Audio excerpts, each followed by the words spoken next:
This is a video about how I became a nerd. Now, I think I was always a nerd, and the reason I think that is because I asked my mom, how was I when I was a baby? This is a few weeks ago. I had asked her, just to tell me how I was, because some of my friends are having babies, and they seem like, some of them are really fun, and some, like, they all have, like, different parenting skills. Some of my friends are really strict, like, with a baby that's not even 1 year old, they'd be like, "No, you can't do that," and like slap their hand. I'm like, the baby is not even 1 year old. They don't understand. So I asked my mom how I was when I was a baby. She said I was weird. I asked her to elaborate, and she did. She said I didn't cry enough.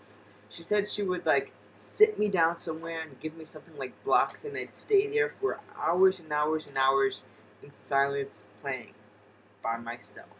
Asked her, what about other babies? Like, you didn't, put me to with other babies. She's like, no, I always just want to be by myself. Even when there were other babies around, I was never social. I was always just by myself. And I figured, that's weird.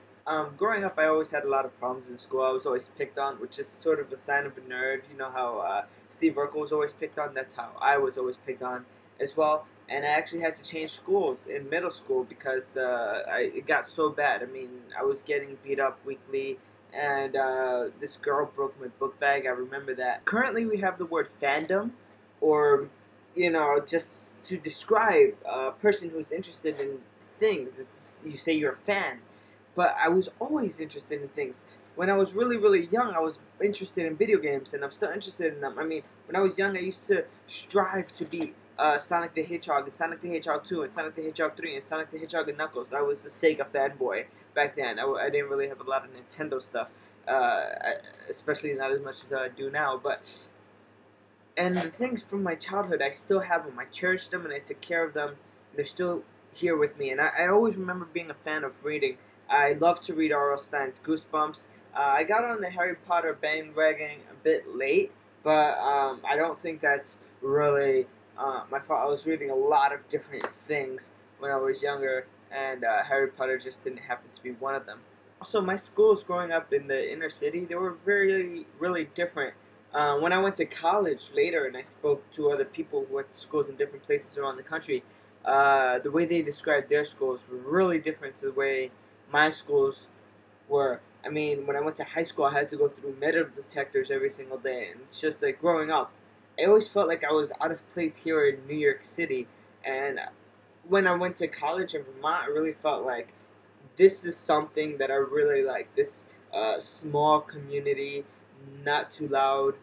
It's like really, really cool. And I don't know what this has to do with me being a nerd, but the nerd in me, I guess, enjoyed the small business sort of aspect, quiet life, as opposed to that loud, popular pop, always with the bright lights of New York City. I think it's an aspect of my personality that was ingrained in me very young.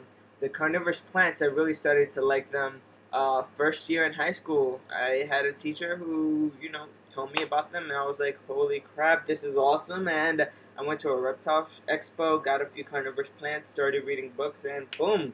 Same thing with orchids. It kind of goes along with the carnivorous plants through the same vein, and I still like them till this day, 8, 9, 10 years later.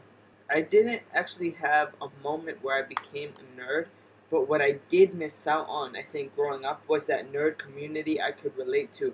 And it's not because there was an absence of internet, because I didn't have internet until I was in my high school years, but it's just was absent in my school. I felt really alone growing up and not having that nerd community there with me. Few of the only people I could actually look up to was one of my teachers, Ernie DeMarais, who taught AP Bio in high school. Actually, funny story, in high school I would hang out in the teacher's lounge rather than the cafeteria for lunch, in the science teacher's lounge, because it was just something to do. I know that, like, hanging out in the teacher's lounge is unheard of in other schools, but I mean, the teachers didn't mind. I would go there and sit and talk and do homework and, eat whatever lunch I had, and it was just really, something cool. Yeah, so I guess that's how I became a nerd, or how I grew up a nerd. I guess I was always a nerd. So yeah, this is my video response to Sarah Snitch, how I became a nerd. few things before I go. I'm currently reading Frankenstein is the book I am currently reading. But as you can see, I'm going to finish it pretty soon. And in the last video, I gave my small review about Sleeping Naked is Green. And since that, I read the Tales of Brothers Grimm, and I'm reading through Frankenstein. But after Frankenstein, I'm not quite sure what I'm going to read. And I really liked last time when I gave you guys the decision. It really set my next book in motion. And so I have 4 books which you guys could choose from, which you could rate in the comment section below. The first book is The Devil Wears Prada by Lauren Weisenberger. 2 is Through the Looking Glass. I know this says Alice's Adventures in Wonderland and Through the Looking Glass, but I've read Alice's Adventures in Wonderland. Through the Looking Glass by Lewis Carroll would be this option.